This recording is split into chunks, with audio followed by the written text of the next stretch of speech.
السلام علیکم ورحمۃ اللہ۔ میں ہوں محمد اسرافیل اور آپ دیکھ رہے ہیں میرا یوٹیوب چینل فقط جانکاری۔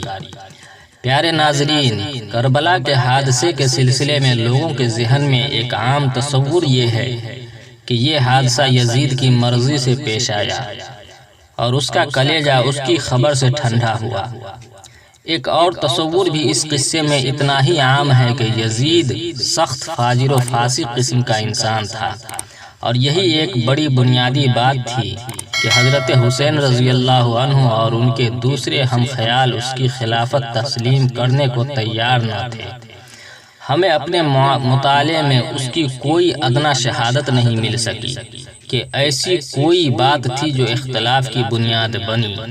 اس لیے اس نتیجے کا اظہار بھی نہ صرف ایک علمی اور اخلاقی ذمہ داری ہے، بلکہ اس ذمہ داری کا ایک دینی پہلو بھی ہے، جس کی بنا پر نہ صرف اس کا اظہار کرنا بلکہ زور دے کر اظہار کرنا ہمیں لازم ہے۔ اور وہ پہلو یہ ہے کہ اہل سنت والجماعت نے اصحاب نبی صلی اللہ علیہ وسلم کو ان کے مرتبوں کے ساتھ ساتھ عادل اور راست باز بلا تفریق مانا ہے، اور یزید کو منصب خلافت کے لیے ولی عہد نامزد کرنے والے حضرت امیر معاویہ رضی اللہ عنہ بلا اختلاف اصحاب نبی صلی اللہ علیہ وسلم میں شامل ہیں۔ اس لیے کم از کم حضرت امیر معاویہ کی زندگی تک، بلکہ حضرت حسین رضی اللہ عنہ کی زندگی تک بھی، جو حضرت معاویہ کے بعد بس 6 مہینے اور تھی، یزید کے اندر فسق و فجور کہلانے والی بات کی شہادت نہیں ملی۔ انہی سب باتوں کی وضاحت آج کی اس ویڈیو میں ہم کریں گے۔ اس سے پہلے ایک گزارش کہ اگر آپ نے ابھی تک میرے چینل کو سبسکرائب نہیں کیا ہے تو ضرور کر لیں، تاکہ اسی طرح کی جانکاری آپ کو سب سے پہلے مل سکے۔ حضرت عثمان غنی رضی اللہ عنہ کی شہادت کے بعد حضرت علی مرتضیٰ رضی اللہ عنہ کی خلافت کے آغاز ہی سے مسلمانوں میں خانہ جنگی کی جو المناک صورت برپا ہوئی تھی، حضرت صلی اللہ علیہ وسلم کی پیشین گوئی کے مطابق اس کا خاتمہ حضرت علی رضی اللہ عنہ کے جانشین سیدنا حسن بن علی رضی اللہ عنہ کے ہاتھوں سے ہوا، اور وہ اس طرح کہ آپ نے خلافت کا ادارہ تمام تر حضرت معاویہ رضی اللہ عنہ کے لیے چھوڑ کر خود کو اس نزاع سے دست بردار کر لیا۔ یہ سن 41 ہجری کی بات ہے، جسے اسلامی تاریخ میں عامۃ الجماعہ یعنی اجتماعیت واپس آنے کا سال کہا گیا ہے۔ حضرت حسن رضی اللہ عنہ کے چھوٹے بھائی حضرت حسین رضی اللہ عنہ اپنے بڑے بھائی کے اس فیصلے سے متفق نہ تھے، مگر جب حضرت حسن رضی اللہ عنہ کی طرف سے فیصلے پر عمل درآمد ہو گیا، تب سے وہ بھی اس کے احترام کو لازم جانتے رہے، اور رفتہ رفتہ حضرت معاویہ رضی اللہ عنہ کے ساتھ تعلقات میں خوشگواری کی کیفیت بھی پیدا ہو گئی۔ مصالحت اور خوشگواری کی یہ فضا 15 سال تک چلتی رہی، جبکہ اس دوران میں حضرت حسن رضی اللہ عنہ 90 سال میں انتقال فرما گئے تھے، مگر 16ویں سال سن 56 ہجری میں حضرت امیر معاویہ رضی اللہ عنہ نے جب اپنے بڑھاپے کے احساس سے اپنے بعد کے لیے کسی کو جانشین اور ولی عہد نامزد کرنے کے لیے سوچا، اور پھر اپنے بیٹے یزید کو اس کے لیے موضوع قرار دیا، تو نئے سرے سے ایک اختلاف کی صورت پیدا ہونا شروع ہوئی۔ اختلاف کرنے والوں میں صرف حضرت حسین رضی اللہ عنہ ہی نہیں تھے، بلکہ حضرت ابوبکر صدیق رضی اللہ عنہ کے بیٹے عبد الرحمن بن ابی بکر، حضرت عمر فاروق رضی اللہ عنہ کے بیٹے عبداللہ ابن عمر، حضرت زبیر بن عوام رضی اللہ عنہ کے بیٹے عبداللہ ابن زبیر بھی اس میں شامل تھے۔ اس اختلاف کی سب سے اہم اصولی بنیاد یہ تھی کہ باپ اپنے بعد کے لیے بیٹے کو بطور ولی عہد خلافت نامزد کرے۔ یہ اسلامی خلافت کا نہیں، قیصر و کسریٰ کی سلطنت کا دستور ہے۔ دوسری ایک بنیاد بظاہر یہ بھی تھی کہ اصحاب نبی صلی اللہ علیہ وسلم کی موجودگی میں انہی میں سے کوئی منصب خلافت کے لیے موضوع ہو سکتا ہے، نہ کہ بعد میں پیدا ہونے والا ایک نو عمر۔ ان دو کے علاوہ ایک تیسری یہ بات جو اس سلسلے میں بے حد مشہور ہے کہ اس اختلاف کی ایک اہم بنیاد یہ بھی تھی کہ یزید بڑا فاسق و فاجر ہے۔ یہ بات کہیں اس اختلاف کی رواداد میں آخر تک نہیں پائی جاتی، محض زیب داستان کے طور پر بڑھائی گئی بات ہے۔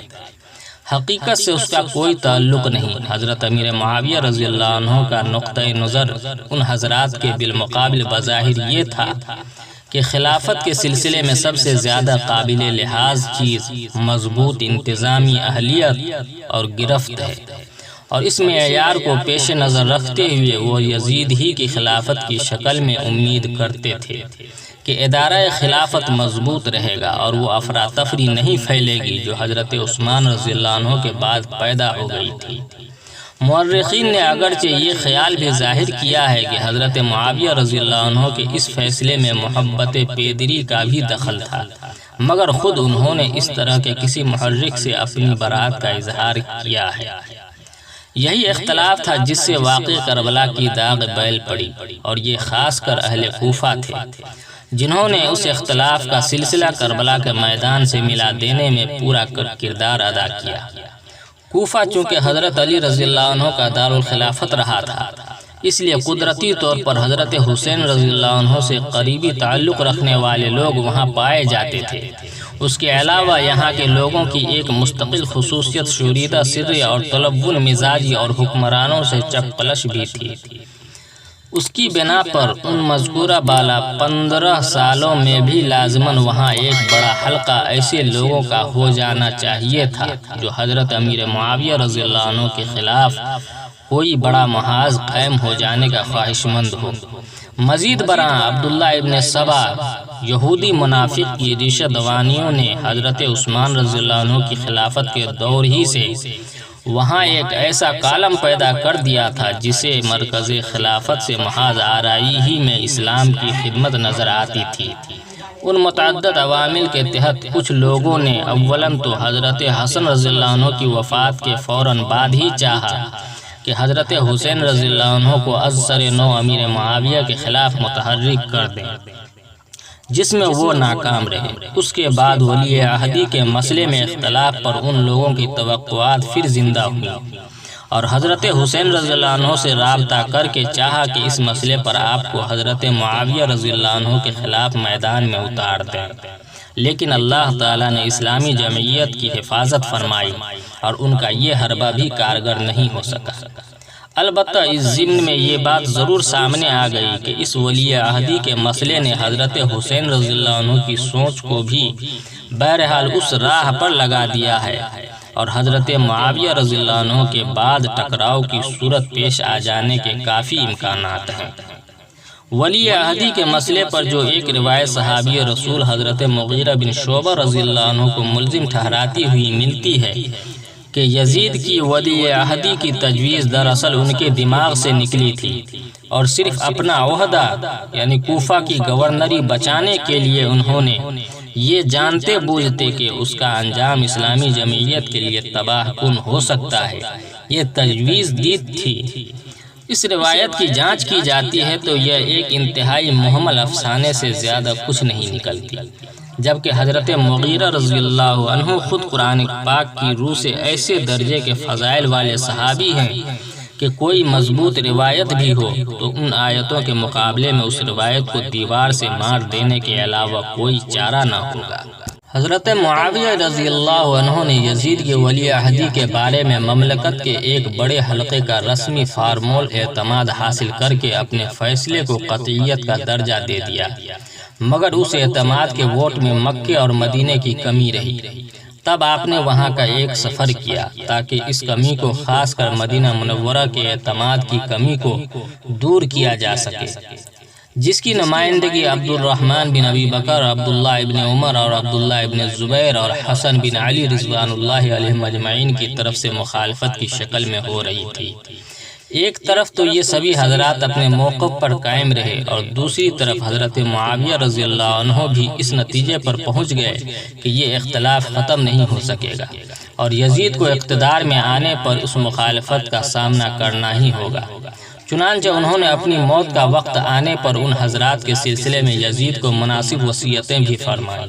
جن میں حضرت حسین رضی اللہ عنہ کے لیے ہر ممکن طور سے حسن معاملہ کی تاکید تھی۔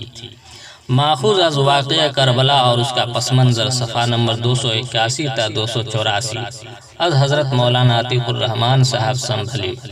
معزز ناظرین، واقعہ کی کربلا کی یہ کچھ تاریخی حقائق تھی جو میں نے آپ کے روبرو پیش کی۔ مابقیہ انشاءاللہ اگلی ویڈیو میں ہم ضرور بتلائیں گے۔ جانکاری کیسی لگی ہمیں کمنٹ باکس میں ضرور لکھیں۔ ویڈیو پسند آئے تو لائک اور شیئر کرنا نہ بھولیں۔ پھر ملتے ہیں اگلی ویڈیو میں انشاءاللہ، جب تک کے لیے والسلام علیکم۔